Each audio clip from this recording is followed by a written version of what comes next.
वर्णानां रथसङ्घानां रसानां छन्दसामपि मङ्गलानां च कर्तारौ वन्दे वाणीविनायकौ। भवानी शङ्करौ वन्दे श्रद्धाविश्वासरूपिणौ। याभ्यां विना न पश्यन्ति सिद्धाः स्वान्तस्थमीश्वरं। वन्दे बोधमयं नित्यं गुरुं शङ्कररूपिणं। यमाश्रितो हि वक्रोऽपि चन्द्रः सर्वत्र वन्द्यते। सीतारामगुणग्राम पुण्यारण्यविहारिणौ। वन्दे विशुद्धविज्ञानौ कवीश्वर कपीश्वरौ। उद्भवस्थितिसंहारकारिणीं क्लेशहारिणीं सर्वश्रेयस्करीं सीतां नतोऽहं रामवल्लभां। नारायणं नमस्कृत्य नरं चैव नरोत्तमं देवीं सरस्वतीं व्यासं ततो जयमुदीरयेत्। दक्षिणे लक्ष्मणो यस्य वामे च जनकात्मजा। पुरतो मारुतिर्यस्य तं वन्दे रघुनन्दनं। प्रेम से बोलिए आनंद कंद भगवान की जय। श्री सीतारामचंद्र भगवान की जय। श्री उमापति महादेव की जय। श्री हनुमान जी महाराज की जय। श्री तुलसीदास जी महाराज की जय। एहि विधि सकल मनोरथ करहि। आनंद उमगी उमगी उर भरहि। जे नृपसीय स्वयंवर आये। देखि बंधु सब तिन्ह सुख पाए। कहत राम जसु बिसद विशाला। निज निज भवन गए महिपाला। भगवान श्री सीता रामचंद्र जी का मंगलमय विवाह होने वाला है। इस प्रकार का आनंद, इस प्रकार का उत्साह समस्त जनकपुर वासियों को, समस्त अयोध्या वासियों को, अन्यान्य देशों से आए हुए राजाओं को भी है। दुष्ट राजा तो पहले ही भाग गए थे। जब परशुराम जी श्री रामचंद्र जी के द्वारा पराजित होकर महेंद्र पर्वत को लौट गए तो बाकी दुष्ट राजा भाग गए, लेकिन जो अच्छे राजा थे वहीं पर टिके रहे। उनमें से कुछ राजा पर्याप्त समय लेकर जो आए थे वो विवाह को पूरा देख कर जाएंगे ऐसा चिंतन करने लगे, और कुछ राजा फिर सोचे कि अब यहाँ पर हम क्या रुक कर करें, अब तो स्वयंवर में आगे फिर परिजन अपना कार्य करेंगे ही, तो अपने अपने भवनों को भी कुछ राजा चले गए। अब इस प्रकार से कुछ समय बारात का आतिथ्य हुआ, उत्तम सत्कार इत्यादि हुआ, और जैसा कि हमने बताया है कि कार्तिक कृष्ण त्रयोदशी को बारात पहुंच गई थी मिथिलापुर। और भगवान का विवाह कब हुआ? तो सुखेन एवं प्रयातानिक सैनिकानां पुरोकशां। तदेतं मंगलम लग्नं विवाहस्याग्रहायणे। अग्रहायण अगहन महीने के आने पर, हिम ऋतु अगहन मास सुहावा, हेमंत ऋतु के आने पर जब मंगलमय पंचमी तिथि का आगमन हुआ तो ग्रह तिथि नखत जोग बर बारू। लगन सोधि विधि कीन्ह विचारू। नक्षत्र योग ये सब बहुत उत्तम था। अब इसमें एक कौशिक रामायण का मत हम यहाँ उद्धृत करेंगे। कौशिक रामायण में एक बात कही गई है कि ब्रह्मदेव ने पुष्य नक्षत्र को विवाह के लिए अनुपयुक्त बताया है, लेकिन भगवान का विवाह पुष्य नक्षत्र में हुआ। यद्यपि अन्य रामायणों से इस बात का विरोध होता है, लेकिन एक पक्ष कौशिक रामायण के अनुसार ये भी है कि भगवान का विवाह जो है वो पुष्य नक्षत्र में हुआ था। तो पुष्य नक्षत्र तो उचित नहीं है, इसीलिए उस विवाह में नक्षत्र दोष के कारण भगवान ने दाम्पत्य खंडन दिखाया, क्योंकि मुहूर्त आदि का भी प्रभाव जीवन में कैसे पड़ता है ये चिंतन भगवान भी करते हैं, इस मर्यादा को भगवान भी पुष्ट करते हैं। इसीलिए आप आनंद रामायण इत्यादि में देखें तो बहुत से मुहूर्त चिंतकों का परामर्श करके भगवान किसी कार्य को करते हैं, ऐसा भी वर्णन है। तो यहाँ पर फिर लगन शोधि विधि कीन्ह विचारू, जो विधाता हैं वो विचार करके लग्न शोधे, तो गलत लग्न कैसे बना दिए, गलत नक्षत्र कैसे बना दिए, अगर ऐसा प्रश्न होगा तो इसका कारण है कि विधाता जानते थे कि भगवान के जीवन में पत्नी का वियोग होना लिखा है।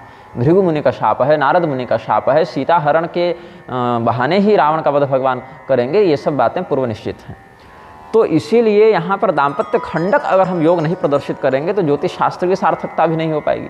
इसीलिए जानबूझकर विधाता ने पुष्य नक्षत्र वाला ही दिन तय किया था। कौशिक रामायण में पुष्य नक्षत्र का ही विधान है, और फलस्वरूप क्या हुआ, भगवान श्री सीता रामचंद्र जी का जो दाम्पत्य है सांसारिक दृष्टि से वो दाम्पत्य जो है बारंबार विखंडित होने की स्थिति में आता रहा।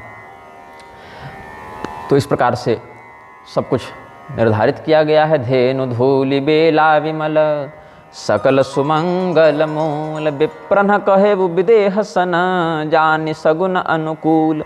गोधूली वेला में राजा जनक जी के पास जाकर समस्त ब्राह्मणों ने यह कहा कि उत्तम काल आया है, अब योग्य समय है, अब आप विवाह इत्यादि के लिए तत्पर हो जाएं। तो अपने पुरोहित जी को, जो गौतम मुनि के पुत्र हैं शतानंद मुनि, उनको बुलाया है राजा जनक ने और कहा है कि गुरुदेव अब किस बात की देर है, बताइए, क्या कोई कमी रह गई तैयारी में या और कोई बात है बताइए। बोले कोई दिक्कत नहीं, सारी तैयारी है, कोई देर नहीं है, चलिए जनवासे पर। और बारातियों को कहते हैं कि अब विवाह मंडप में यथायोग्य रीति से पधारना प्रारंभ करें। तो जितने भी ब्राह्मण वहाँ उपस्थित हैं सब बड़े संयमी हैं, बड़े धैर्यवान हैं, बड़े तपस्वी हैं, शांत चित्त हैं, जितेंद्रिय हैं, संतोषी हैं। ब्राह्मण में जो भी ज्ञान विज्ञान संपन्न आस्तिकता इत्यादि सद्गुण भगवान ने बताए हैं, शमो दमस तपः शौचम क्षांतिरार्जवमेव च ज्ञानम विज्ञानम आस्तिक्यम ब्रह्म कर्म स्वभावजम। तो ये सब स्वभावतः ही इस प्रकार के ब्रह्म तत्व से, ब्राह्मणत्व से युक्त ब्राह्मण थे। तो ये सब ब्राह्मणों के मार्गदर्शन में वेद पाठ पूर्वक, मंगल पाठ पूर्वक, उधर स्त्रियां, सौभाग्यवती स्त्रियां मंगलगान कर रही हैं। सुभग सुवासिन गावहि गीता करहि वेद धुनि विप्र पुनीता। पवित्र वेद ध्वनि ब्राह्मण कर रहे हैं, और वेद ध्वनि उसी ब्राह्मण के मुख से पवित्र मानी जाती है जिस ब्राह्मण को स्वयं पवित्रता का बोध हो, जो स्वयं अधिकृत हो। जिस प्रकार से गौदुग्ध अत्यंत पवित्र है, किंतु श्वान के चर्म में, कुत्ते के चमड़े में रख दिया जाए तो वह पवित्र नहीं माना जाता, वैसे अनधिकृत के द्वारा किया गया वेद पाठ भी अपवित्र माना जाता है। तो वेद पाठ यदि पवित्र है, इसका अर्थ है कि उसको, वेद पाठ को प्रस्तुत करने वाले जो भी वहाँ पर उपस्थित हैं, याजकगण, स्वस्तिवाचकगण, वो सब भी श्रेष्ठ आचरण वाले ब्राह्मण हैं। तो ततः शंखाश्च भैर्यश्च पणवानक गोमुखा, पटहानक गोमुखा भी आता है वर्णन। पुनः पुनर्वाद्यम त वादित्राणि महोत्सवे तथैव गायका सर्वा जगुः परम मंगलम। तो भगवान श्री रामचंद्र जी को अपने दूल्हा के रूप में सजाकर मंडप में लाने के लिए ये सब लोग जनवासी में गए हैं, और राजा दशरथ जी जो हैं वो वहाँ पर उपस्थित हैं। राजा दशरथ जी का जो वैभव वहाँ दिख रहा है जनवासी में, उनका जो ऐश्वर्य दिख रहा है, उसको देखकर देवराजेंद्र भी ईर्ष्या कर रहे हैं कि हम बेकार ही स्वर्ग के राजा बने, हम तो कदाचित कोई ऐसा सत्कर्म करते कि अयोध्या नरेश हम ही बन जाते। फिर राजा अपने अपने कुलगुरु से परामर्श करते हैं। इधर वशिष्ठ जी प्रधान कुलगुरु हैं और उधर शतानंद जी प्रधान कुलगुरु हैं। फिर वामदेव, जाबाली, विश्वामित्र, ये सब अगस्त्य, ये सब महर्षि और भी मार्गदर्शक मंडल में हैं। तो अलग अलग ऋषियों से परामर्श करके अपने कुल की विधि के अनुरूप राजाओं ने प्रस्थान किया है। भाग्य विभव अवधेश कर देखि देव ब्रह्मादि लगे सराहन सहस मुख जानि जन्म निज बादि। राजा दशरथ का जो भाग्य है आज, जो उनका वैभव है, उसको देख कर तो एतस्य गुणस्तुतिम जिह्वा सहस्रेण यदि सर्पराज कदाचित कर्तुम समर्थ स्यात्। हितोपदेश का वचन यहाँ उद्धृत करते हैं कि राजा दशरथ के वैभव को, राजा दशरथ के सौभाग्य को देखकर मानो शेषनाग भी ऐसा चिंतन करते हैं कि क्या हम अपने सहस्र मुखों से भी इनके सौभाग्य का वर्णन करके संपूर्णता को प्राप्त कर पाएंगे? क्या हम पूरा समाप्त कर पाएंगे? नहीं कर पाएंगे। फिर देवतागण आकाश में वाद्य यंत्रों के साथ उपस्थित हो गए, सुंदर सुंदर पुष्पों की वृष्टि करने लगे। सुवर्षम प्रसूनाने वादित्राणि सुमंगले वादयंतो विरिंच्यादि लेखा वैमानिकास्तदा प्रेम पुलकतन हृदय उछाहु चले बिलोकन राम बियाहु देख जनकपुर सुर अनुरागे निज निज लोक सबहि लघु लागे। देवताओं ने जब जनकपुर की शोभा देखी तो चंद्रमा को भी ईर्ष्या होने लगी कि क्या विभावरी में हम हैं। ऐसे विभावरी नाम की नगरी कहीं कहीं वरुण देवता की भी बताई गई है। अलकापुरी के पति कुबेर जी को भी लगने लगा कि हमारी पुरी में भी ऐसा ऐश्वर्य नहीं है। संयमिनी के अधिपति यमराज को भी ईर्ष्या होने लगी। अमरावती के अधिपति इंद्र भी ईर्ष्या से युक्त हो गए। और ये ईर्ष्या कोई द्वेष वाली ईर्ष्या नहीं है, ये एक मंगल कारिणी ईर्ष्या है। मतलब उनके उस वैभव की प्रशंसा ही कर रहे हैं, कोई कालुष्य नहीं मन में आ रहा है। मन में तो सबको प्रेम पुलक तन हृदय उछाहु, सबों के मन में उत्साह है, सबों का हृदय प्रेम से आप्लावित है। बस वैभव को देखकर थोड़ा लगता है कि इस वैभव के सामने तो हमारा स्वर्गीय सुख भी तुच्छ है, इतना ही कहने का अर्थ है। तो ये सब जितने भी देवता थे वो सब विमान पर आरूढ़ होकर ये जो धर्मात्मा जनकपुरवासियों को, अवधपुरवासियों को देख रहे हैं, उन सबों की शोभा और तेज को देखकर कहते हैं कि आज इनके सौभाग्य में जो वृद्धि हुई है, इससे इन मनुष्यों का जो तेज है वो हम देवताओं के तेज का भी अतिक्रमण कर रहा है। तो तिन्हि देखि सब सुर नर नारी, भये नखत जनु विधु उजियारी। जैसे चंद्रमा का जब प्रकाश आकाश में व्याप्त होता है तो नक्षत्र भी चमकते हैं, किंतु तारागणों का वह प्रकाश चंद्रमा की अपेक्षा क्षीण लगने लगता है। तो ऐसे ही आज अन्यान्य लोकों में अन्यान्य देवताओं का जो तेज है वो तारागण के समान हो गया है, और जनकपुर में जो तेजस्विता है वो चंद्रमा की तेजस्विता के समान हो गई। तो विधि ही भयउ आचर्य विशेखी, निज करनी कछुकतहु न देखी। सभी लोग बोले कि ब्रह्मदेव, जनकपुर में इतनी शोभा हो गई, बहुत अच्छी बात है, क्या अपने विधाता ने क्या सुंदर रचना की। ब्रह्मदेव बोले, हमने कुछ नहीं किया भाई, हम तो स्वयं आश्चर्य में है कि ये रचना जब हमने नहीं की तो की किसने, क्योंकि वहाँ पर रचना कौन कर रही हैं, जगत कर्त्री भगवती सीता जी ही संपूर्ण जनकपुर के वैभव को अभिवर्धित कर रही हैं। इसीलिए ब्रह्मदेव भी वहाँ पर आश्चर्यचकित हो जाते हैं कि ये तो हमारे भी सृष्टि कौशल को लज्जित करने वाला सृजन कर्म है। इसीलिए कहते हैं ना ब्रह्मदेव भगवती सीता की स्तुति में, इच्छा ज्ञान क्रिया शक्ति त्रयम यद भाव साधनम तद ब्रह्म सत्ता सामान्यम सीता तत्वमुपास्महे। तो भगवान शिव ने सबको फिर समझाया, शिव समझाए देव सब जनि आचरज भुलाहु, हृदय विचारहु धीर धरी सिय रघुबीर बियाहु। कि तुम लोग आश्चर्यचकित मत हो कि चारवा लोक्यवितानम चामरा संभ्रमांग संभ्रमतांगता, चारवा लोक्यवितानम चामरा संभ्रमतांगता वनिता पुरुषा सर्वे बुद्धिशीलादि धर्मिण।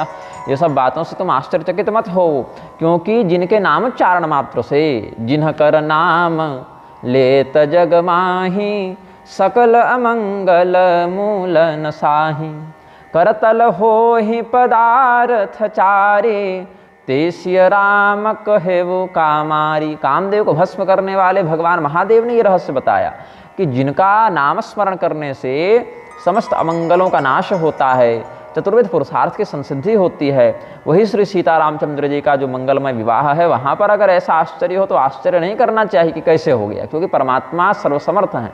इसीलिए ये उनके विलास का एक अंश मात्र है, ऐसा समझकर इस लीला का आनंद लो। यन्नामोच्चारणा सद्य सर्वा बाधा विनश्यति, चतुर्वर्ग फल प्राप्ति सीताराम सैव ही।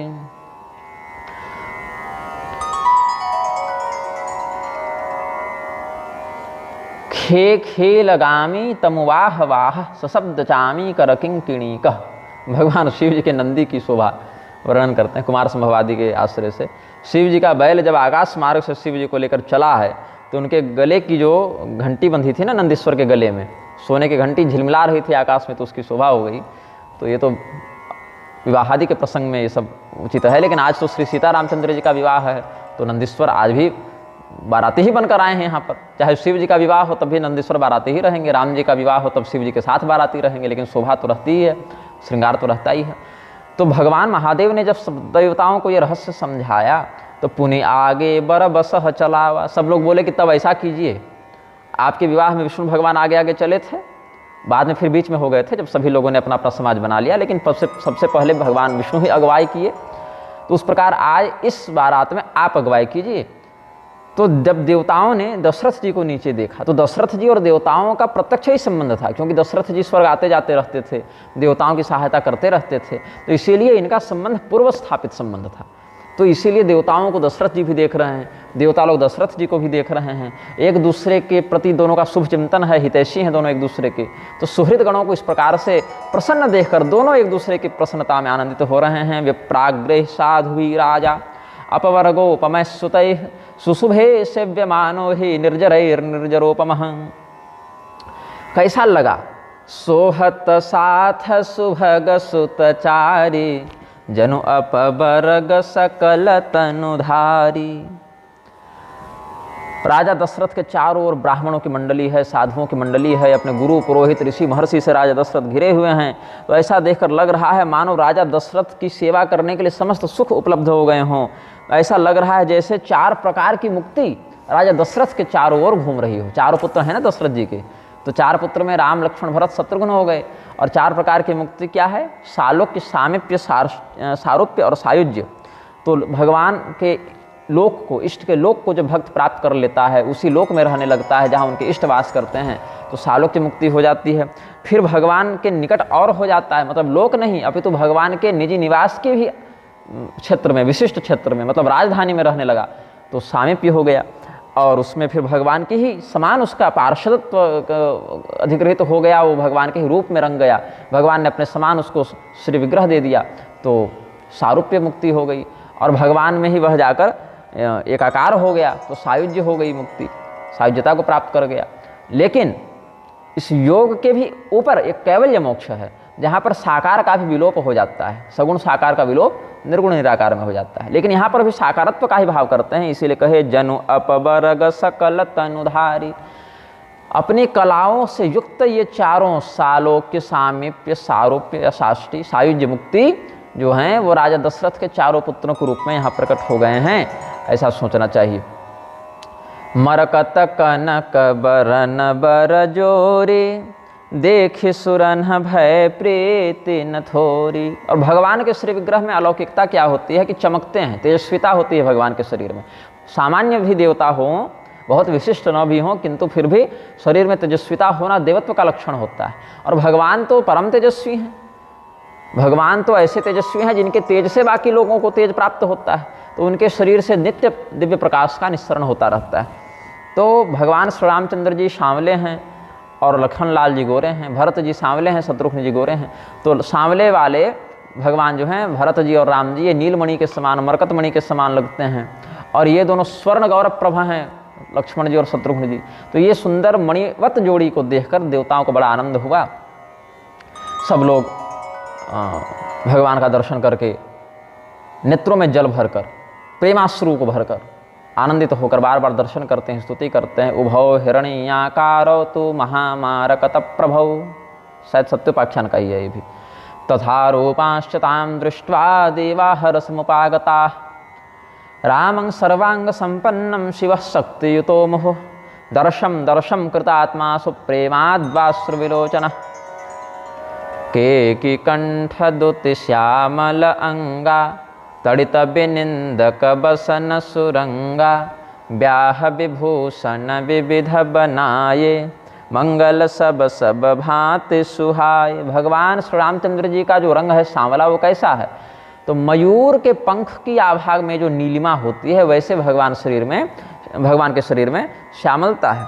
और भगवान जो पीताम्बर धारण किए हैं वो सोने के समान, सोने में भी पीलापन होता है, लेकिन इनका जो पीताम्बर है वो चमकदार पीला वाला है, तो स्वर्ण के समान कांति है इसमें। तो भगवान का यह जो स्वर्णाभ पीताम्बर है, और भगवान जो मोर के कंठ, के कंठ कहा ना, ऐसे तो कंठ के समान नीलिमा पंख में भी होती है लेकिन पूरी नहीं होती, लेकिन के की कंठ द्युति श्यामल अंग, मोर के कंठ के समान जो है पीताम्बर, के की कंठ द्युतिवान द्युति विग्रहवान हरि, करग्रहालंकृत भेर अलंकृत उदारधी। करग्रह मतलब पाणी ग्रहण के समय, विवाह के समय दूल्हे का जैसा श्रृंगार होता है, दूल्हे के अनुरूप वरोचित श्रृंगार से भगवान युक्त हैं। तो शारदां भोज वदनो रामो राजीवलोचनः, सौंदर्यमखिलं तस्या निर्वचनीयमद्भुतम्। भगवान का जो सुंदर स्वरूप है शरद पूर्णिमा के समान प्रकाशित लग रहा है, परिपूर्ण लग रहा है। उनके नेत्र जो है वो कमल के समान विकसित हैं। कमल के भी प्रकाश को, या कमल के भी प्रकाश से तात्पर्य है चमक को, उसकी आभा को, कमल के सौंदर्य को, लालित्य को भी लज्जित करने वाले भगवान के सुंदर सुंदर नेत्र कमल हैं। इस अलौकिक सुंदरता को देखकर प्रसन्न सब हैं, लेकिन इस सुंदरता का वर्णन करने में सभी अपने आप को असमर्थ पा रहे हैं। सकल अलौकिक सुंदरताई, कहीं न जाए मन ही मन भाई। इसीलिए केवल मानसिक रूप से उस स्वरूप का आस्वादन कर रहे हैं, मुस्कुरा रहे हैं, नाच रहे हैं, गा रहे हैं, लेकिन सुंदरता अनिर्वचनीय है। सौंदर्यम अखिलम तस्या निर्वचनीयम अद्भुतम, अनिर्वचनीय सुंदरता है ना, इसीलिए शब्द के माध्यम से उसकी अभिव्यक्ति नहीं कर पा रहे हैं। तो क्या किया भगवान ने? मौलो निबध्य वेगेन वनमालां च पाणिना तुरंगम नर्तयामास रेजे चंचल कुंडल। अब घर से तो घोड़े पर आए नहीं थे, दूल्हा घोड़े पर बैठता है, तो क्या करते हैं भगवान? अपने राज अश्व पर आरूढ़ होते हैं जनवासे से मंडप पर जाने के लिए, और मार्ग में पूरा का पूरा समुदाय जा रहा है, तो भगवान भी अपने अश्व के साथ कौतुक करते हैं, घोड़ा नचाते हुए चलते हैं। क्योंकि उनको भी उत्साह है कि हमारे भाई बंधु साथ में हैं, हमारे बाल सखा मित्रगण साथ में हैं, तो वो सब भी अपने अपने घोड़ों के साथ कुछ कुछ खेल कूद कर रहे हैं, तो भगवान भी कर रहे हैं। नर्तयन्ति तथा हिस्वान भ्रातरो गतिभेदतः, भाई लोग भी अपनी अपनी कला का प्रदर्शन कर रहे हैं। तो जे हितु रंग पर राम विराजे, भगवान ने अपने माला इत्यादि को सिरप प्रदेश से बांध लिया। भाई गले में पहने हैं तो हाथों से क्या किया, माथा में उसको बांध लिया ताकि इधर उधर हिल न जाए, और उसके बाद घोड़ा इत्यादि के साथ खेले कूदे हैं, फिर माला को यथावत धारण कर लिया है। और भगवान जिस अश्व पर आरूढ़ हैं वो इतना सुंदर लग रहा है, उसकी गति इतनी अद्भुत लग रही है, जिसको देखकर गरुड़ जी को भी ईर्ष्या होने लगी। गरुड़ जी भी कहते हैं भगवान आज तक हमको ही वाहन बनाए, हमें ही ऐसा सुख प्रदान किए, आज इस अश्व का सौभाग्य तो देखो कि भगवान हम पर नहीं बैठना चाहते, गरुड़ध्वज भगवान अश्वारूढ़ हो गए हैं। तो कहे न जाय सब भांति सुहावा, बाजिबे सजनु काम बनावा। ऐसा लगता है मानो स्वयं कामदेव ही भगवान की इस लीला में सहयोग करने के लिए उनको अपने ऊपर आरूढ़ करवाकर अश्व बन गया है। ऐसे भी शास्त्रों में कहीं कहीं कामदेव को भगवान के पुत्र के रूप में भी वर्णित किया गया है, और कहीं कहीं जैसे प्रद्युम्नादि के संबंध से, और कहीं कहीं भगवान को स्वयं कामरूपी बताया भी गया है। धर्माविरुद्धो भूतेषु कामोस्मि भरतर्षभ, ये सबके वचनों से। तो गोस्वामी जी अनुग्रह करते हैं, जनु बाजिबे सुबनाय मन से जो राम हित अति सोहई, आपने बय बल रूप गुण गति सकल भुवन विमोहई। जगमगत जीनु जराव ज्योति सुमोति मन मानिक लगे, किंकिनी ललाम लगाम ललित बिलोकि सुर नर मुनि ठगे। ऐसा लगा जैसे कामदेव स्वयं ही घोड़े का रूप धारण करके श्री रामचंद्र जी की शोभा को अपनी सेवा से और भी मनोरम बनाने के लिए अपनी सुंदर अवस्था, घोड़े में बल, हॉर्स पावर कहते हैं ना, घोड़े में बल, रूप, गुण और चाल से संपूर्ण विश्व को मोहित कर रहा है। उसके गले में, उसके खुरों के पास, उसके वो जो क्या कहते हैं, अयाल तो सिंह को कहते हैं, सिंह के केश को अयाल कहते हैं, घोड़े के भी जो लंबे लंबे केश होते हैं उसमें सुंदर सुंदर अलंकार सजे हुए हैं, और मोती माणिक्य ये सब से युक्त उसका जो क्या कहते हैं जीन कसते हैं ना, जिस पर बैठता है सवार, जीन कसते हैं, तो उसमें मोती माणिक्य और स्वर्ण इत्यादि की कलाकारी की गई है। गले में सुंदर घंटी है, पैरों में घुंघरू हैं, और लगाम भी स्वर्ण जड़ित है। तो भगवान की ये शोभा जो है अश्वारूढ़ श्री राम की वरोचित स्वरूप में प्रस्तुत भगवान श्री राम की ये शोभा देखकर बड़े बड़े जितेंद्रिय ऋषि मुनि भी अपना धैर्य खो बैठे, भगवान का ही चिंतन करने लगे। निर्गुण निराकार ब्रह्म के चिंतन में थे, वही निर्गुण निराकार जब ये स्वरूप में धारण करके आ गए, वही परमात्मा, तो सब लोग उनके उस स्वरूप को ही सर्वोत्तम और एकमात्र ध्येय समझकर चिंतन करने लगे। इसीलिए रमन्ते योगिनो यस्मिन् सरामः कहते हैं ना, प्रभु मन सहि लय लीन मनु, चलत बाज छवि पाव, भूषित उड़गन तड़ित घनु, जनु बर बर ही नचाव। जैसे विद्युत की शोभा वाला मेघ अपने संकेत से, अपने ध्वनि से मोर को नाचने के लिए प्रेरित कर देता है और मोर नृत्य करता है, वैसे भगवान जो हैं वो ऊपर हैं, श्याम सुंदर भगवान, मेघ श्यामम पीत कौशे वासम। तो ऐसे मेघ श्याम पीताम्बरधारी भगवान श्री रामचंद्र जी ऊपर हैं और ये घोड़ा नीचे है, उनके वाहन के रूप में है। तो भगवान के मन के साथ ही अपनी चाल को संयोजित करके, मतलब जैसे जैसे भगवान की इच्छा होती है वैसे ही कौतुक का प्रदर्शन करते हुए ये अश्व भी नृत्य करता है।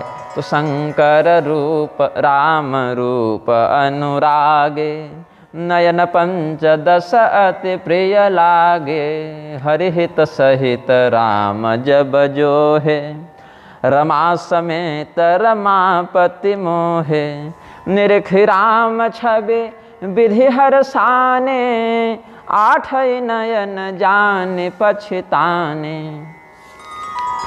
भगवान श्री रामचंद्र जी की वह शोभा देखकर भगवान शिव जो हैं आज बड़े प्रसन्न हैं। बोले कि ये 2 नेत्र नहीं, हमारे तो 15 नेत्र हैं। भगवान महादेव पंचवक्त्र हैं ना, सद्योजात, तत्पुरुष, वामदेव, अघोर और ईशान, ये 5 मुख हैं भगवान महादेव के, और प्रत्येक मुख में 3 नेत्र हैं, तो 3 पचे 15 हो गया।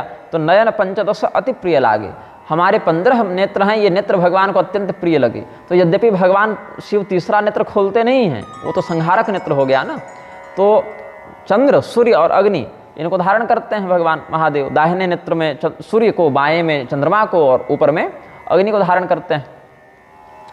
तो इसीलिए त्र्यंबक भी उनको कहते हैं। त्रिलोचन भी कहते हैं उनको, तो भगवान त्रक्ष भी कहते हैं। तो इस प्रकार से भगवान महादेव जो हैं तीसरा नेत्र खोलते नहीं, लेकिन आज तीसरा नेत्र भी खोल लिया, लेकिन उस नेत्र में जो अग्नि है वो आज संसार को जला नहीं रही है। मुखाद अग्नि रजायत, भगवान के ही तो विराट पुरुष के श्रीमुख से अग्नि का उद्भव हुआ है ना। ऐसे भगवान महादेव की जो अग्नि है वो लौकिकाग्नि नहीं है या भूताग्नि भी नहीं है, लेकिन फिर भी अग्नि साम्यता के कारण यह कहते हैं कि वह अग्नि भी भगवान, क्योंकि उस अग्नि का भी जो तत्वाभिमानी अधिष्ठाता होगा वह भी तो भगवान श्री रामचंद्र जी का बाराती बनने के लिए लालायित तो होगा ना। तो चंद्र सूर्याग्नि नेत्र वाले भगवान महादेव 15वां आँख खोल के आज दर्शन कर रहे हैं। भगवान विष्णु भी शेषनाग पर शयन करते हैं, क्षीर सागर में वास करते हैं, वैकुंठादि श्वेत द्वीपादि लोकों में भी उनकी स्थिति का वर्णन शास्त्र करते हैं, और वही यहाँ पर उपलब्ध भी हैं।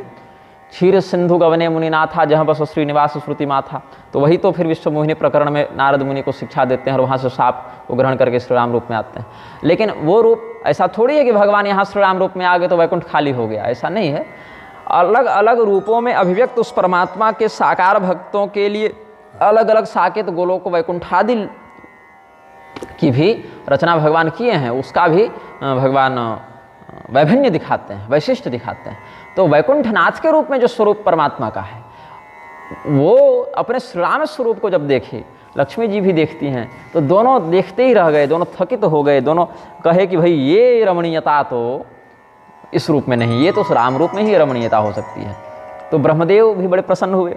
ब्रह्मदेव बोले कि ये शोभा बड़ी अद्भुत है, अनुपम है, लेकिन थोड़ा शिव जी की ओर देख के उनको खराब लगा कि हमारे 8 ही नेत्र हैं, देखो इनके 15 नेत्र हैं। ऐसे तो भगवान ब्रह्मदेव के पहले 16 नेत्र थे। माहेश्वर तंत्र का मैं आपको प्रमाण बता रहा हूँ। माहेश्वर तंत्र पांचरात्र वाला, शैवागम शाक्तागम में भी एक माहेश्वर संज्ञक तंत्र आदि की बात आती है, लेकिन वो नहीं, पांचरात्र वाला जो अपौरुषेय माहेश्वर तंत्र है जिसका बोध भगवान शिव को समाधि में हुआ था, उसी ग्रंथ के अनुसार ऐसा कह रहा हूँ। तो वहाँ वर्णन है कि पहले तो ब्रह्मदेव के 8 मुख थे, अभी 4 बचे हैं। तो भाई ब्रह्मदेव की परायु है बात पर, मतलब कहते हैं कि दिन में 1 कल्प, रात में 1 कल्प बीते, ऐसे 360 कल्प के दिन और 360 दिन मान वाले कल्पों से और 360 रात्रि मान वाले कल्पों से 1 वर्ष, और ऐसे ऐसे 100 वर्ष को पर कहते हैं। तो पर संज्ञक आयु ब्रह्मा जी की है, इसलिए ब्रह्मा जी को परायु देव भी कहा जाता है। मतलब ये कुल कितना हो गया इधर 360 360 720, और उसको 100 से गुणा करें तो 72,000। तो 72,000 कल्पों तक की संख्या को परायु कहते हैं। वही परायु ब्रह्मा जी की परम आयु है। अभी ये कितना बचा है, तो आधा बचा है, आधा बिता चुके हैं। तो परार्धायु अभी हैं ब्रह्मदेव, मतलब 50 साल अपने जीवन में बिता चुके हैं, 50 साल और जीना है। तो ठीक है, 8 माथा मिले थे, 4 खोने पर 50 हुए हैं, 4 और खोएंगे तो पूरे हो जाएंगे। ठीक है, तो इसमें एक मस्तक का तो वर्णन मिलता है कि शिव जी ने काट दिया था, भैरव रूप से काट दिया था, और बाद में वह ब्रह्म कपाल को धारण करके प्रायश्चित के निमित्त भ्रमण करते हैं, विविध तीर्थों में जाते हैं, कपाल से फिर मुक्त भी होते हैं ब्रह्महत्या का प्रायश्चित करके। ये सब बातें पुराणों में हैं ही। तो और 3 मुखों से त्रिगुण इत्यादि का प्राकट्य हुआ है, सात्विक राजस तामस इत्यादि से त्रिगुणात्मिका सृष्टि में वो प्रवृत्त हुए हैं, ये सभी बातें। तो पहले तो 8 मुख थे और 2 ही नेत्र माने तो 8 दूने 16 हो जाते हैं, और शिव जी के 5 मुख में 15 नेत्र थे। तो ब्रह्मदेव सोच रहे थे कि अगर अभी हमारे वो 8 मुख होते तो हमारा तो 1 नेत्र बढ़ जाता शिव जी से, तो 1 नेत्र से हम और अधिक विशेष दर्शन कर पाते, जो शिव जी भी नहीं कर पा रहे हैं। लेकिन आज पछता रहे हैं, 8 ही नयन जाने पछताने, 8 ही नेत्र हैं, ये सोचकर ब्रह्मदेव जो है सो थोड़ा मतलब संकोच कर रहे हैं, थोड़ा उनको हीन भावना का अनुभव हो रहा है। लेकिन सबसे मजा कौन है, सबसे मजे में कौन है, देवराज इंद्र। बोले वाह, आज हमारे 1000 नेत्र बड़े सफल हो गए, आज हमारे टक्कर का कोई देवता है जी जो 1000 नेत्र से भगवान का दर्शन करेगा। ये सब बड़े बड़े देवता जो हैं सो 15-20 नेत्र जाते जाते समाप्त हो जा रहे हैं। कुमार कार्तिकेय को भी 12 नेत्र ही प्राप्त हैं, 6 दूना 12, अरे 6 या 18 भी कर दें तो 1000 तो नहीं हो जाते। तो सुर से न पौर बहुत उछाहु, विधिते 1.5 सुलोचन लाहू। 1.5 है ना, 1.5 लिख दिया, इससे गड़बड़ हो रही। विधिते 1.5 लोचन लाहू, यहाँ सुलोचन लाहू लिख दिया, इसलिए एक अक्षर मुझे अधिक लग रहा था चौपाई में। तो देवताओं के सेनापति कुमार कार्तिकेय कहते हैं कि क्या ब्रह्मा जी, आपके तो 8 हैं, हमारे 8 1.5 12 नेत्र हैं, 6 दूना 12 हैं, लेकिन आज गौतम मुनि को बड़ा आशीर्वाद दे रहे हैं, बड़ा अनुमोदन कर रहे हैं, बहुत सराह रहे हैं।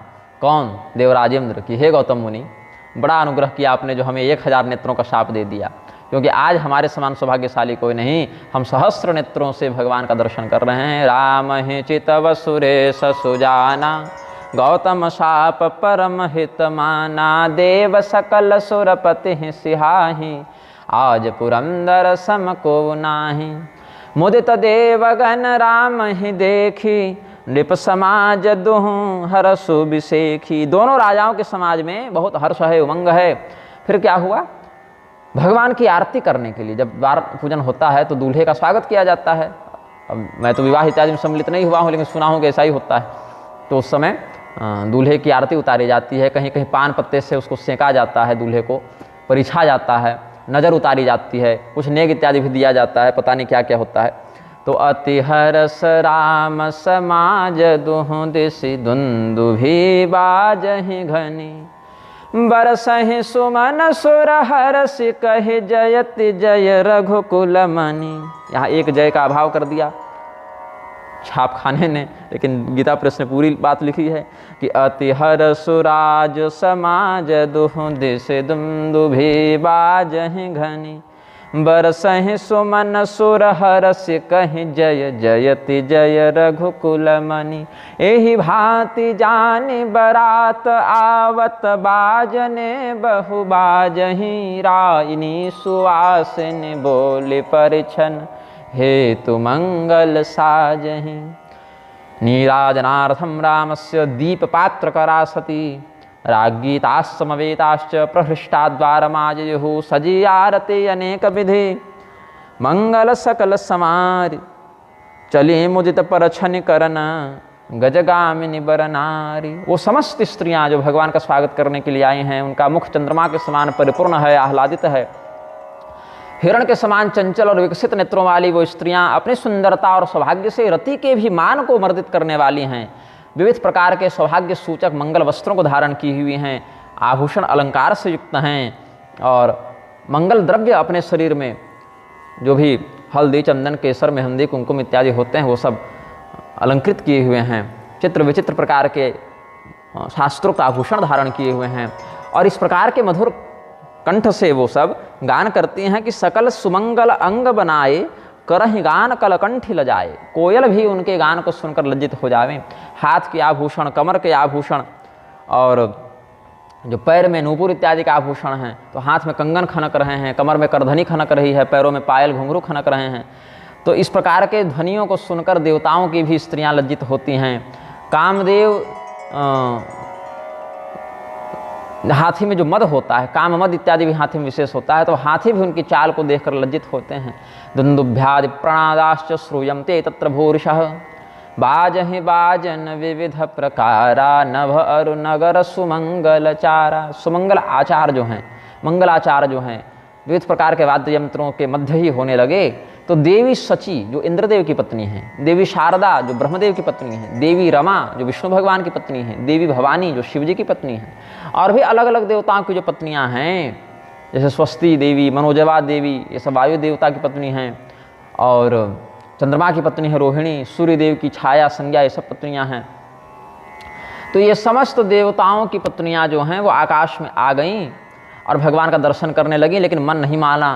तो ये सब महिला आयोग वाले बैठक किए, बोले यहाँ बैठे रहेंगे तो भगवान का बढ़िया दर्शन होगा नहीं, तो ऐसा करो, हम लोग तो महिला हैं ही, महिलाओं को तो कहीं रोक टोक होगी नहीं, हम लोग तो सीधे अमतापुर तक जा सकते हैं, पुरुष लोग को अमतापुर में जाना मना होगा, हम लोग तो सब महिला आयोग से हैं। तो कपट नारी बर बेस बनाई, मिली सकल रनिवास ही जाई। ये सब देवियाँ क्या की हैं? माया से। यहाँ कपट जो है वो दुराग्रह वाला कपट नहीं है, हमारे देव रूप को कोई पहचान न ले, इसीलिए अपने देव रूप को छिपाकर मानवीय स्त्रियों के समान, जैसे जनकपुर की स्त्रियां थी, नागरिक थे, वैसे ही वेश बनाकर ये सब क्या किए? रनिवास में चले गए। सची शारदा रमा भवानी, जे सुरति सुचि सहज सयानी। सीता जी ने सबको देखा, मन ही मन अभिवादन किया, प्रणाम किया कि आइए हमारे विवाह में सबका स्वागत है। लेकिन प्रत्यक्ष रूप से देववत व्यवहार तो नहीं किया जा सकता है कि 4 दिन पहले हे गिरिजा जी, 10-15 दिन पहले, मतलब धनुष भंग से पहले लगभग 1 महीना हुआ, जिस दिन धनुष भंग हुआ उस दिन दूत भेजे गए। दूत 3 दिन की यात्रा करके पहुँचे, राजा दशरथ 6 दिन की यात्रा करके पहुँचे, तो 9 दिन तो उधर कट गए, और इधर फिर 37 दिन और लगा, तो 9 और 37 कितना हो गया? 46। तो 46 और उससे एक दिन पहले पुष्पवाटिका का प्रसंग जोड़ लेते हैं, तो 47 दिन पहले, लगभग 1.5 महीना पहले यही गौरी पूजन के लिए गई थी, पार्वती जी का पूजन करने गई थी सीता जी। तो यथायोग्य रूप में आए हैं, तो जैसा उचित है वैसा अभिवादन किया गया। ब्रह्माणि तत्र रुद्राणि इंद्राणि शारदा तथा अन्या वै लोकपालानां स्त्रियस्तत्र समागताः गंधर्व्योप्सरसस्तत्र तथा नार्यो ह्यनेकशः दर्शनार्थं तो देवस्य रामचंद्रस्य धीमतः करहि गानकलमंगलबानी हर्ष विवश सब काहु न जानी। अच्छा, जो ऋषि महर्षि इन देवताओं के रहस्य को जानते भी थे, वो भी आज चिन्हार नहीं कर रहे, पहचान नहीं कर रहे, क्योंकि हर्ष का इतना उद्वेग है, इतना आवेश है, इतना बाहुल्य है हर्ष का, किसी को मतलब ही नहीं है कि कौन देवता है, कौन मनुष्य है, कौन राक्षस है। सब एक ही रंग में सब बराती सराती हैं। तो को जान के ही आनंद बस सब ब्रह्म बर परिछन चली कलगान मधुर निशान बरसहि सुमन सुर शोभा भली आनंद कंदु बिलो की दूलहु सकल ही हरसित भई अम्भोज अम्बक अम्बु उमगिसु अंग पुलकावली छई गायम तो राजदाराश्च हर्षव्याको चतुष्टकाः चतुंडकाः हर्ष व्याको चतुंडका है ना, चतुष्टका यहाँ लिख दिया। न पर्यसय चुस्तान देव दारान्नाक समागतांग। कौन कहाँ पर कैसे स्थित है इसका होश नहीं, सबको उत्साह का इतना बाहुल्य है कि स्त्रियां आनंदवश होकर मंगलगान कर रही हैं और सब भगवान को परिछने चली हैं। भगवान भी कौन हैं? तो दूल्हा जो बनकर आए हैं वो परब्रह्म ही दूल्हा बनकर आए हैं, तो ब्रह्म बर परिछने चली। भगवान जो परब्रह्म स्वयं दूल्हा बनकर आए हैं उनको परिछने के लिए चली हैं, मधुर ध्वनि से गा रही हैं, उत्तम वाद्य यंत्र बज रहे हैं, पुष्प वृष्टि हो रही है और सबों के मन में अत्यंत उत्साह है। कमल सरीखे जो नेत्र हैं उनमें, उन स्त्रियों के जो नेत्र हैं कमल सरीखे हैं, कमल के समान सुंदर उन नेत्रों में जो प्रेम के आंसू आ रहे हैं, प्रेमाश्रु आ रहे हैं, वो और उनकी शोभा को अभिवर्धित कर रहे हैं। तो सो सुख भाष्य मातुमन देखि राम बरबेश सो न सकहि कहि कल्प सत सहस शारदा से सुरामं दृष्ट्वा सुनेत्रा च आत्मानन्न विवेदसा। सुनेत्रा देवी मतलब सुनैना देवी जब भगवान श्री रामचंद्र जी को देखती हैं, अपने जामाता के रूप में उपस्थित देखती हैं, तो मैं कहाँ हूँ, मैं क्या कर रही हूँ, क्या खड़ी हूँ, क्या करना है, सब भूल गई, बस देखने लगी। लेकिन अब जैसा समय है वैसा कर्तव्य होता है। नीराजनम चकारासौ प्रफुल्लवदना सती वदत्सु पंच शब्देषु रामो मंडप आगतः। 5 प्रकार के शब्दों को, 5 प्रकार के शब्द होते हैं।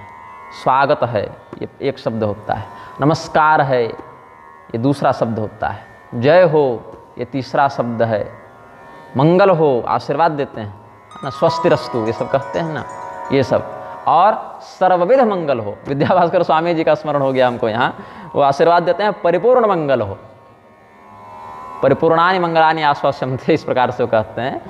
तो जब भी मैंने उनको आशीर्वाद देते सुना है किसी को भी, तो परिपूर्ण मंगल हो ऐसा कहते हैं, मतलब मंगल में किसी प्रकार का अभाव ना रहे, जिस प्रकार का मंगल हो सकता है सब हो।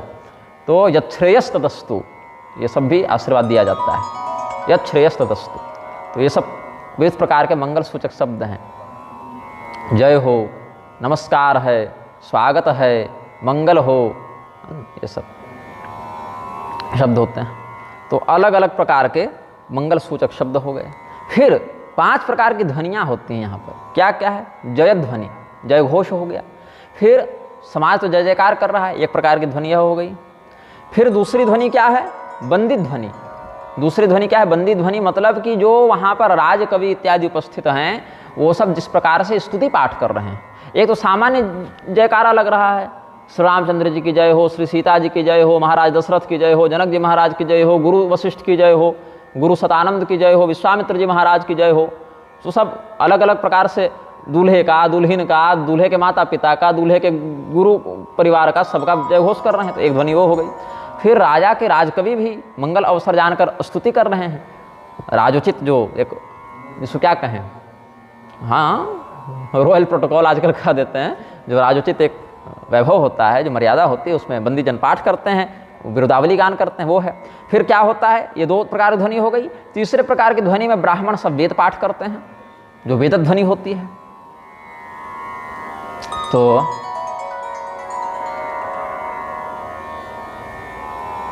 अच्छा, एक मैं कामाख्या जी में था जब, ये बात हम समझते हैं कि 2017 की ही बात होगी, तो वहाँ पर देवध्वनि होती है, जिसको देवधुनी कहता है, वो लोग देवधुनी कह देते हैं, लेकिन देवध्वनि शब्द है। वहाँ पर आसाम और कामरूप के भी और भी कुछ बंगाल परंपरा के, आसामी परंपरा के और बहुत से वामार्गी तांत्रिक वहाँ पर आते हैं और विविध प्रकार के वामार्गी साधनाओं को हिंसात्मक रीति से प्रदर्शित करते हुए कामाख्या देवी का उत्सव मनाते हैं।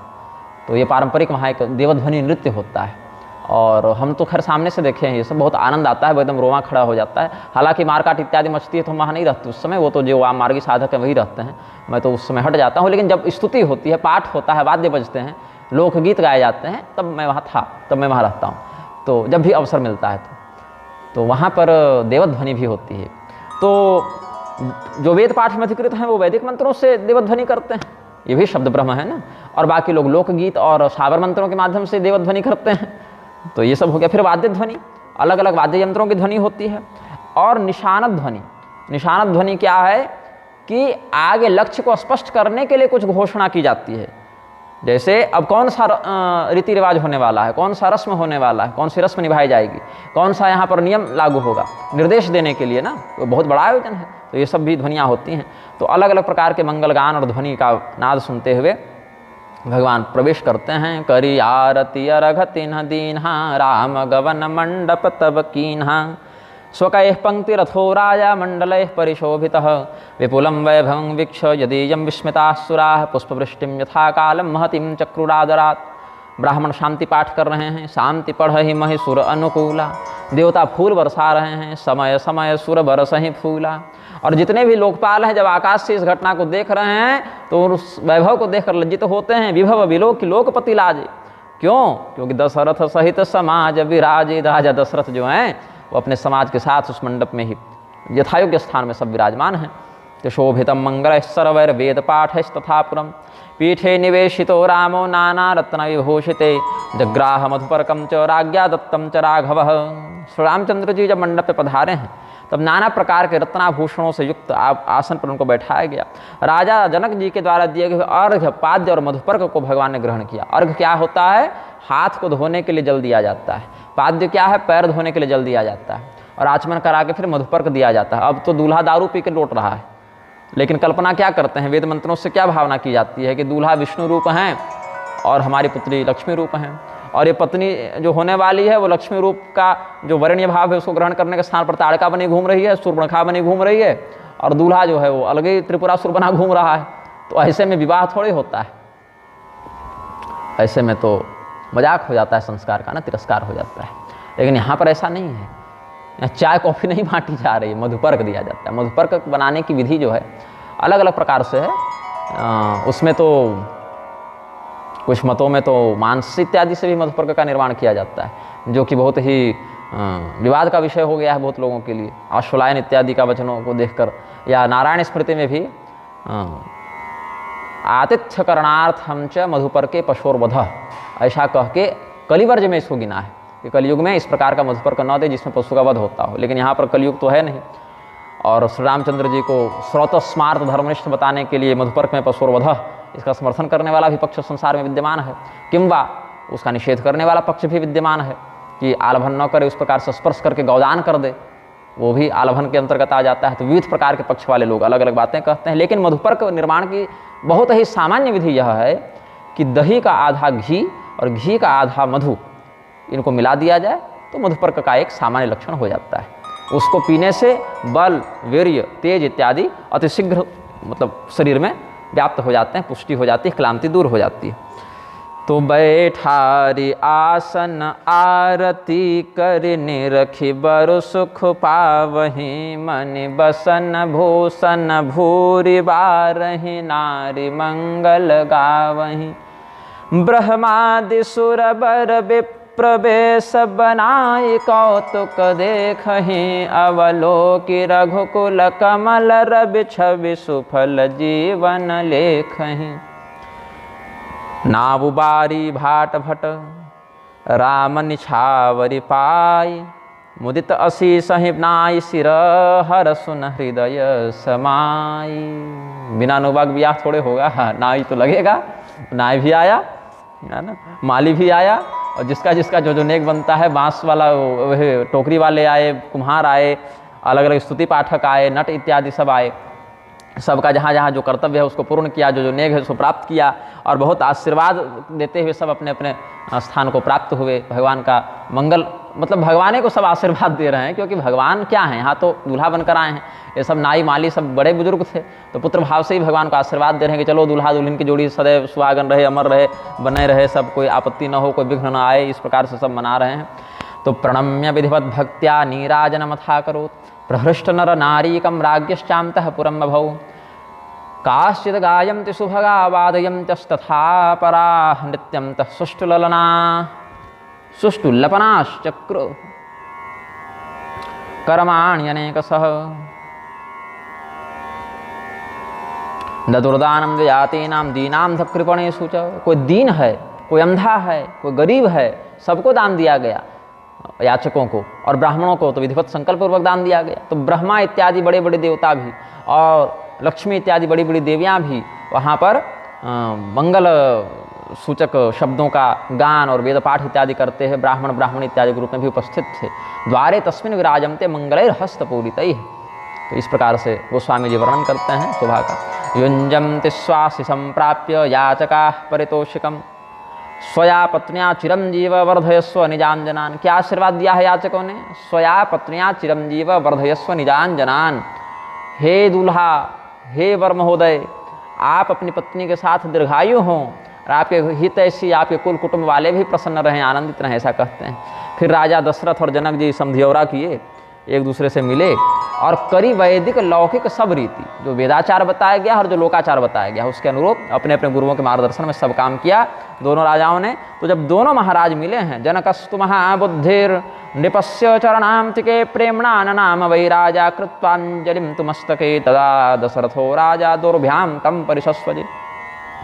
जब राजा दशरथ के पास जनक जी आए हैं समधि मिलन करने के लिए, तो माथा में जो मुकुट पहने थे राजा जनक उसको उतारा और हाथ जोड़कर राजा दशरथ के चरणों में रख दिया, प्रणाम किया समधि का स्वागत करने के लिए। तो राजा दशरथ बोले, ये क्या कर रहे हैं आप, ये क्या कर रहे हैं? आप तो हमारे समधि हुए, आप चरण में नहीं, आप तो हृदय में विराजमान होने योग्य हैं। तो तुरंत उनको, मतलब इससे पहले कि राजा जनक मुकुट चरण में रख पाते, उनको उस भाव में प्रस्तुत होता हुआ देखकर ही बीच में ही राजा दशरथ पकड़ लिए और खींच कर गले से लगा लिया। तो सामध देखि देव अनुरागे, सुमन बरसि जस गावन लागे। जग बिरंचि उपजावा जब ते, देखे सुने ब्याह बहुत बते। सकल भांति सम साज समाजू, सम समधि देखे हम आजू। दोनों संबंधियों में तुल्यता है, ऐश्वर्य की तुल्यता है, बल की तुल्यता है, ज्ञान की तुल्यता है, वैभव की तुल्यता है, लगभग अवस्था भी तुल्य ही मानेंगे समधि हैं तो संबंधिनो तुल्य बलो, समीक्षा मराह प्रसन्ना विकिरंति पुष्पम। देवता फूल बरसाते हुए दोनों तुल्य बली समधि को देखकर क्या कहते हैं कि जब से ब्रह्मा जी ने सृष्टि की तब से हमने बहुत से ब्याह देखे, देवताओं के भी ब्याह देखे, लेकिन आज ऐसा भरा पूरा ब्याह हमने नहीं देखा था कभी, और समधि ऐसे हमने कभी नहीं देखे थे। देखिए, विवाह तो विष्णु भगवान का भी हुआ ही था लक्ष्मी जी से, लेकिन विष्णु भगवान के माता पिता कौन है, विष्णु भगवान का भाई भतीजा कौन है? तो वहाँ पर जो भी लोग बाराती के रूप में आए थे सब आयातित बाराती थे, मानद उपाधि वाले थे सब। लक्ष्मी नारायण भगवान के विवाह में भगवान के वास्तविक पिता के रूप में कौन आ सकते हैं? कोई नहीं आ सकता है। भगवान महादेव जी का भी विवाह बड़ा सुंदर हुआ, बड़ा उत्तम हुआ, खूब आनंद हुआ देवताओं को। लेकिन समधि मिलन के समय तो मानद उपाधि वाले समधि लोग आए होंगे, क्योंकि भगवान महादेव के कोई वास्तविक जनक तो है नहीं। ब्रह्मा जी भी अगर समधिौरा करने जाएंगे तो ब्रह्मा जी तो शिव जी को स्वयं प्रणाम कर रहे हैं, अजन्मा अनादि कह के।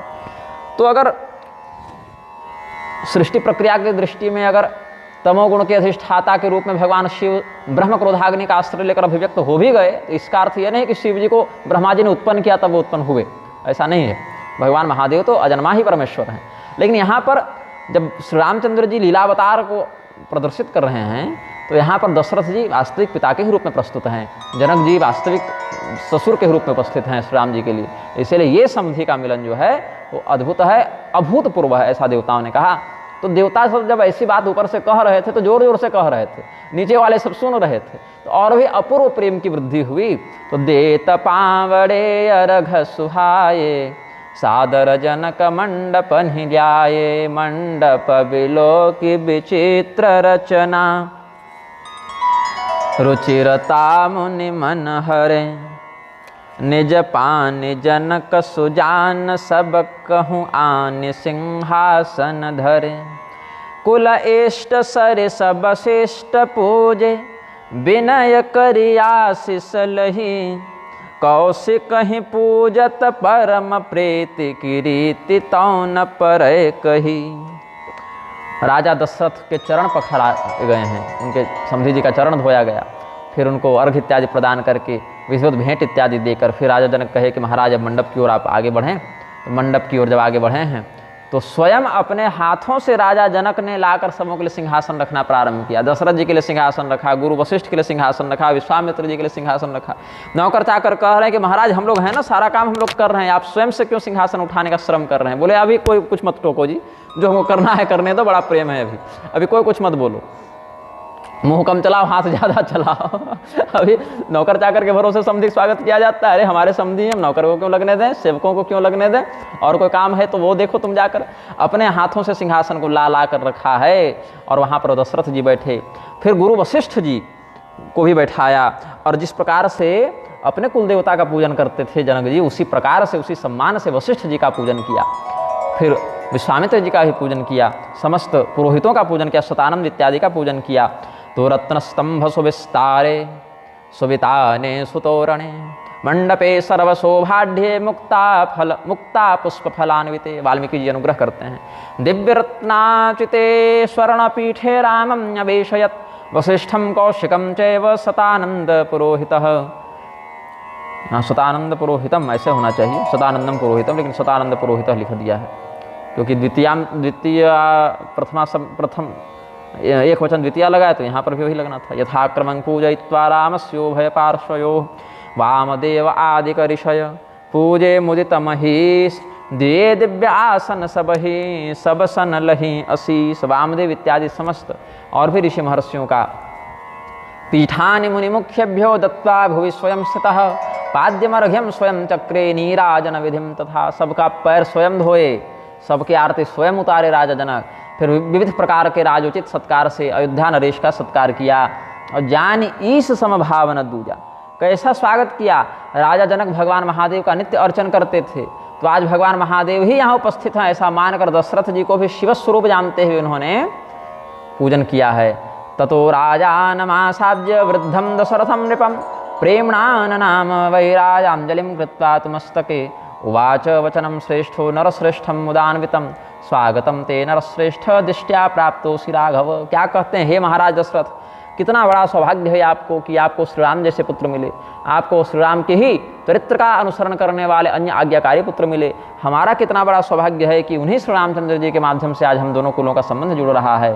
तो पूजे भूपति सकल बराती, समधि सम सादर सब भांति, आसन उचित दिए सब काहू, कहूँ कहा मुख एक उछाहू।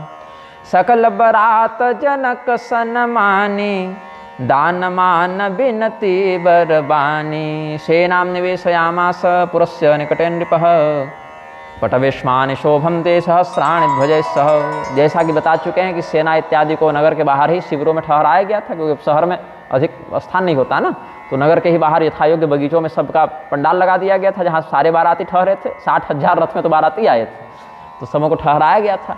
तो वहाँ पर भी किसी को कोई भोजन पानी की दिक्कत न हो, कोई अभाव न हो, सबों के आवागमन में सब लोग मंडप की ओर आना चाहेंगे समयानुसार विवाह देखने, तो मार्ग में कोई गंदगी ना हो, कोई अपवित्रता ना हो, कोई सड़क जाम न हो जाए, ये सारी की व्यवस्था जनक जी देख रहे थे। सबको भोजन इत्यादि करने के लिए दही, भात, घी, खीर, जो भी भक्ष्य भोज्य थे, विविध प्रकार के पकवान राजा जनक ने भिजवाए।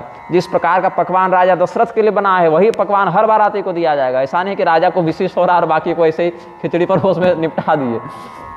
समधि सम सादर सब भांति, जैसा जैसा सत्कार राजा दशरथ को मिला वैसा ही पाद्य, अर्घ, आचमन, मधुपर्क और भक्ष्य भोज्य सब बाकी बारातियों को भी मिला। तो इधर देवताओं ने क्या किया है, इसमें एक बड़ा सुंदर प्रसंग है कि विधि हरिहर उद्देश्य पति देने रावु, जे जान ही रघुबीर प्रभाव, कपट वे प्रबर बेस बनाए, कौतुक देखहि अति सच पाए, पूजे जनक देव सम जाने, दिए सुवासन बिनु पहचाने। ब्रह्मा जी आए, भगवान विष्णु भी आए। अच्छा देखिए भगवान विष्णु की कौतुक लीला कि एक रूप से स्वयं दूल्हा बने और दूसरे रूप से बाराती बने, और भगवान महादेव जी भी आए, और देवराज इंद्र आए, यमराज आए, अग्नि आए, निऋति भी राक्षसों की ओर से आ गए, वरुण देवता आए, वायु देवता आए, कुबेर जी आए, चंद्रमा आए, शेषनाग आए, सब आए। तो ये सब दिक्पाल के रूप में जो प्रतिष्ठित हैं वो सब भी आए, सूर्यदेव इत्यादि भी आए, और ये सब भगवान श्री रामचंद्र जी के प्रभाव को जानते हैं, इसलिए बाराती बनकर आए हैं। लेकिन अपने वास्तविक रूप में नहीं आए, माया से सब लोग ब्राह्मण का रूप बना के आए, क्योंकि ब्राह्मणों को भी कहीं रोक टोक है नहीं। एक तो स्त्रियों को अधिक रोक टोक कोई नहीं करेगा, तो स्त्रियों के मंडल में चली गई थी, देवताओं की पत्नियां, और ये सब देवता ब्राह्मण बन के आए, तो ब्राह्मणों को भी रोक टोक अधिक थी नहीं। रोक टोक में बहुत पूछेगा कि कहाँ जाना है, नहीं जाओ ऐसा तो कोई नहीं कहेगा, सेवा करने के लिए कोई रोक टोक करेगा। तो यहाँ पर देवराज इंद्र को और बड़े बड़े त्रिदेवों को ये सबको आया हुआ देखकर, ब्राह्मण रूप में आया हुआ देखकर राजा जनक जोर जोर से बोलने लगे, अरे सेवकों और भी आसन लाओ, यहाँ तो साक्षात देवता आ गए, देवता आ गए। ये देवता बोले कि भाई हमारे माया के बाद भी राजा जनक पहचान रहे हैं क्या? तो वही लोग पूछे भाई देवता आ गए? बोले महाराज आप ब्राह्मण हैं, ब्राह्मण पृथ्वी के देवता होते हैं, तो देवता ही तो हैं हमारे लिए तो हर ब्राह्मण देवस्वरूप हैं, तो इसीलिए आप तो भूसुर हैं, महिषुर हैं, इसीलिए देवस्वरूप हैं। बोले अच्छा। तो बिना पहचाने ही राजा जनक ने समस्त देवताओं का सत्कार कर दिया। पहचानते तो वही सत्कार करते, लेकिन यहाँ तो बिना पहचाने ही देववत सत्कार उनको विप्र रूपधारी होने मात्र से मिल गया। तो ये सब दिव्य लीलाएं चल रही थीं। उसी मध्य पहचान को के ही जान सब ही अपान सुधि भोरी भई, आनंद कंदु बिलो की दूलहु उभय दिशि आनंदमयी, सुर लखे राम सुजान पूजे, मानसिक आसन दये, अवलोकिशील स्वभाव प्रभु को विबुध मन प्रमुदित भये। अब ब्रह्मा जी और भगवान राम जी की नज़रें टकराईं, देवराजेंद्र और राम जी की नज़रें टकराईं, महादेव जी और राम जी की नज़रें टकराईं, सूर्यदेव और राम जी की नज़रें टकराईं। तो ये सब देवता चाहते हैं कि हम भगवान को प्रणाम करें, तो भगवान को देखकर थोड़ा सा माथा झुकाया, हाथ जोड़ने का प्रयास किया।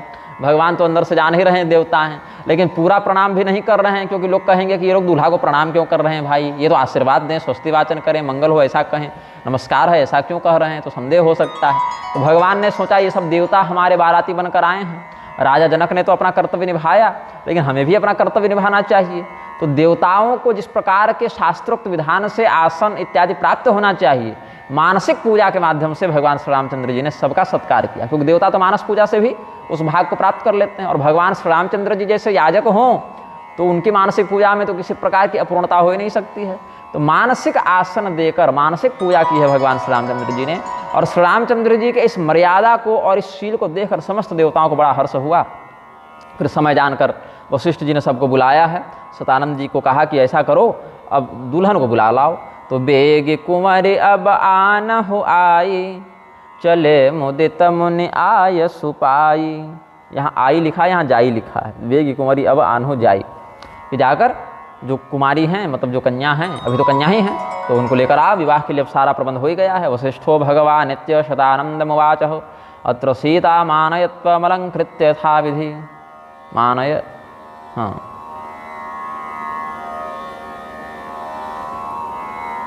आनयस्व होना चाहिए, आनयतु एवं अलंकृत्य, फिर तेवं तेम अलंकृत्य होना चाहिए, कुछ टंकन दोष लग रहा है। फिर क्या हुआ, पुरोहित जी गए अंतःपुर में, बोले कि ऐसा करो अब दुल्हन को तैयार करवा कर जल्दी ले आओ। तो देवी सुनेत्रा ने, सुनैना ने जब गुरु जी का ऐसा आदेश पाया, पुरोधास्तु विदेहानां शतानंदो महामतिः तस्य श्रुत्वा वचो राज्ञी शालिभिः सहिता मुदा ग्रामाचारम कुलाचारम वृद्धाचारम तथा कृतम।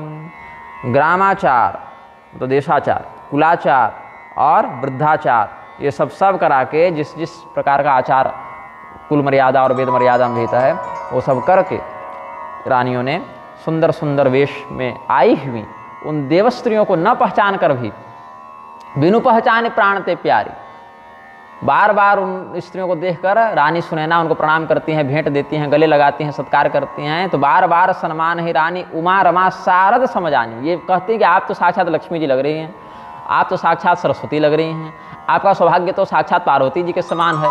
तो ये सब देवियाँ कहती मन में, अरे वही हैं तो वही लगेंगे ना, लेकिन क्या कहें, जोर से बोल नहीं पाती।